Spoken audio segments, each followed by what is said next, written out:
வணக்கம். நான் உங்கள் இருமதி பந்தலராஜா. இன்றைக்கி நம்ம எங்கே வந்திருக்கோம்னா, ராமநாதபுரம் மாவட்டத்தில் இருக்க திரு உத்தரகோசை மங்கை அப்படின்ற கிராமத்தில் அமைஞ்சிருக்க மங்களாம்பிகை சமேத மங்களநாதர் திருக்கோயிலுக்கு தான் வந்திருக்கோம். திரு உத்தரகோச மங்கை அப்படின்னு இந்த ஊருக்கு பேர் வர காரணம் என்ன அப்படின்னு பார்த்தீங்கன்னா, உத்திரம் அப்படின்றது உபதேசம், கோஷம் அப்படின்றது ரகசியம், மங்கை அப்படின்றது பார்வதி தேவிக்கு வேத காமங்களின் ரகசியத்தை சிவன் எடுத்துரைத்த இடம் அப்படின்றதுனால இந்த இடத்துக்கு உத்தரகோச மங்கை அப்படின்ற பேர் வந்திருக்கு. இந்த கோவில் தான் உலகின் மிக பழமையான கோவில். மிக பழமையான உலகின் முதல் சிவன் கோவில் அப்படின்னு சொல்கிறாங்க. இந்த இடத்துக்கு நிறைய சிறப்புகள் இருக்குது. இது 7000 வருடங்களுக்கு முன்னாடி சிவன் பிறந்த இடம் அப்படின்ட்டு பல வரலாற்று ஆய்வாளர்கள்லாம் சொல்கிறாங்க. அது மட்டும் கிடையாது, இந்த இடத்துக்கு நிறைய சிறப்புகள் இருக்குன்னு சொன்னேன் இல்லையா. ராமாயண காலகட்டத்தில் ராவணனை மனம் புரிகிறதுக்காக மண்டோதரி இங்கே இருக்க சிவனை வேண்டி வணங்கிட்டு தான் ராவணனை திருமணம் புரிஞ்சதா ஒரு கதை, புராண கதையும் சொல்லப்படுது. அது மட்டும் இல்லாமல் மற்ற சிவன் கோயில் எல்லாத்துலேயுமே தாளம்பூ பூஜைக்கு உரிய பொருளாக இருக்காது. ஆனால் இது உலகின் முதல் சிவன் கோயில் அப்படின்றதுனால இந்த கோவிலில் தாளம்பூவுக்கு பூஜை உண்டு.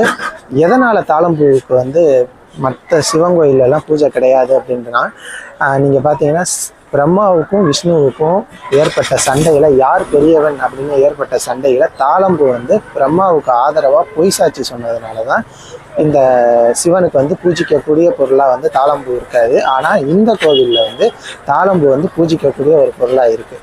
இது இந்த கோயிலோட இன்னொரு சிறப்பு. அது மட்டும் கிடையாது, இந்த கோவிலில் மரகத நடராஜர் இருக்கார். 5 அடி உயரத்தில் இருக்கார். இந்த மரகத நடராஜர் அப்படின்றவர் எப்போவுமே சந்தன காப்பில் தான் இருக்கார். இந்த சந்தன காப்பு வருஷத்துக்கு ஒரு முறை தான் களையப்படுது. அந்த மரகத திருமேனி எங்கேயுமே காட்டப்படுறது கிடையாது. உலகின் மிகப்பெரிய மரகதக்கல் இந்த உத்தரகோச மங்கையில் தான் இருக்குது. அது மட்டும் கிடையாது, நடராஜர் வடிவில் இருக்கிற ஒரே மரகதக்கல்லும் இந்த உத்தரகோச மங்கை கோயிலில் தான் இருக்குது. இந்த சிவன் கோயிலில் தான் இருக்குது.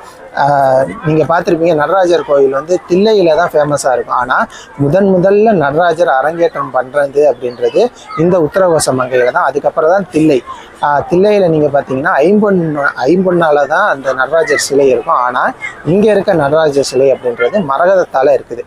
அது மட்டும் இல்லாமல் இந்த கோயிலோட இன்னொரு சிறப்பு என்ன அப்படின்னு பார்த்தீங்கன்னா, இங்கே தான் சிவன் மாணிக்க வாசகருக்கு முழு உருவம் தந்து காட்சி அளித்திருக்காரு.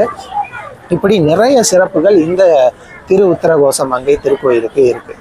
இப்போ இந்த கோவிலுக்குள்ளே பார்த்தீங்கன்னா நிறைய சிற்பக்கலைகள் எல்லாமே ரொம்ப அருமையான சிற்பக்கலையாக இருக்கும். உள்ளே யாழி சிலைகள்லாம் இருக்கும். அது உள்ள அந்த யாழியோட வாயில் அது ஒரு பந்து வடிவமைப்பெல்லாம் இருக்கும். அதை நகர்த்தலாம், ஆனால் வெளியில் எடுக்க முடியாது. இந்த மாதிரியான ஒரு கட்டிடக்கலை அந்த காலத்திலே எந்த ஒரு டெக்னாலஜியும் இல்லாத காலத்தில் யூஸ் பண்ணியிருக்காங்க அப்படின்றது உண்மையிலேயே ஆச்சரியப்படக்கூடிய ஒரு விஷயமா இருக்குது.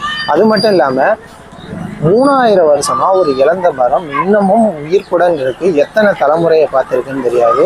இன்னமும் அந்த இழந்த மரம் பாதுகாக்கப்படுது. உள்ள கோயிலுக்குள்ளே அது இன்னமும் உயிர்ப்புடன் இருக்குது. இந்த மாதிரி நிறைய அதிசயங்கள், ஆச்சரியங்கள் எல்லாத்தையும் கொண்ட ஒரு இடமாக இந்த உத்தரகோச மங்கை இருக்குது.